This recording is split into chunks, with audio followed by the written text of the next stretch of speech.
heavy individual, or you a melody person. Some people can make a beat strictly off of melody first, then add the drums. But what I've seen, which is better, is to start off with your drum track first. And basically what I'm gonna do is, you wanna find your tempo. Most producers have a home tempo. You know, like DJ Mustard is more about right around 160, 180, right there. But we're gonna start off at 140. And what I'm gonna do is pull up a track that's already done so that I can show you guys individually how to do this instead of just running through and making a beat right fast. You'll see how easy it is.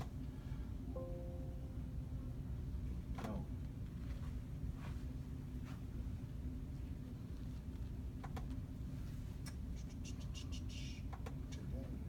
Computer.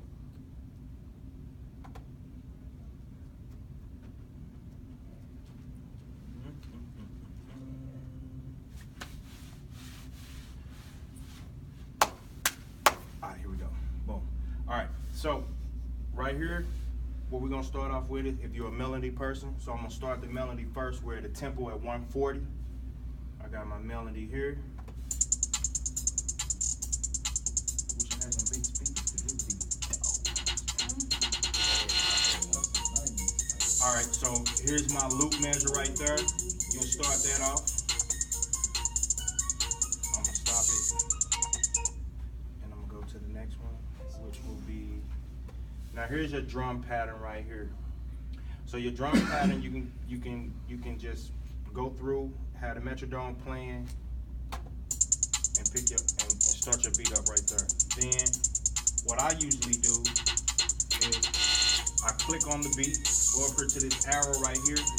Most people don't like to mix their track into the end, but I find it easier and better to mix the track right then and there. Once you get the tempo set, you got your drum set, you got your sound set, you want to go ahead and mix the track out. It take about 15 seconds to mix it out. You go to sign free mixer track, hit this arrow right here. You see a screen drop down. You got your compressors, your EQs, and things of that nature. So we're gonna put a compressor on these drums. And if my speakers was better, you can hear the difference in what. All right, I can hear it. You can hear the difference. Like it just makes the sound more better. You know how you go to shows sometime and you hear that basement sound? That's because they didn't mix the track. All right. So we're gonna go to the next track. We already got our drumline track made.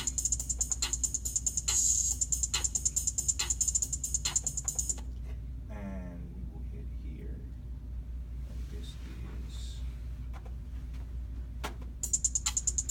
is the next. This is a secondary drumline track. So sometimes you got secondary drum lines, you got the primary drum line. The primary drum line will be in the verse, the secondary will be the hook. On to the next track. And we're gonna add snares.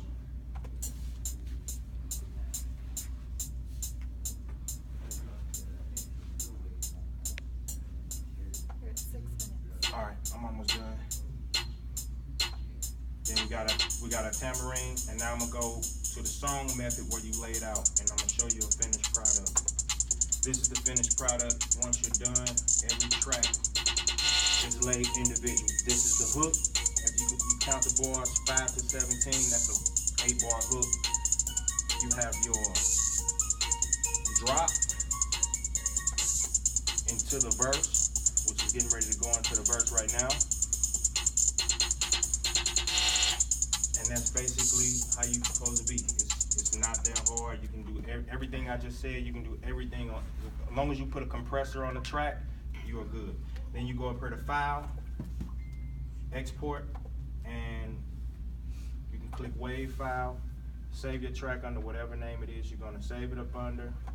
Then you have this window that will pop up. You have the option to put your output format, which is WAV, MP3, MIDI, and then you have the split mixer track. Most engineers know what the split mixer track, and that's what the engineer will ask for when you come into the studio. He will ask you if the track is tracked out. If you don't have if you don't press this button, your tracks will not be individually. This will give the engineer a better way to furthermore mix your beat down and blend your voice and make it around.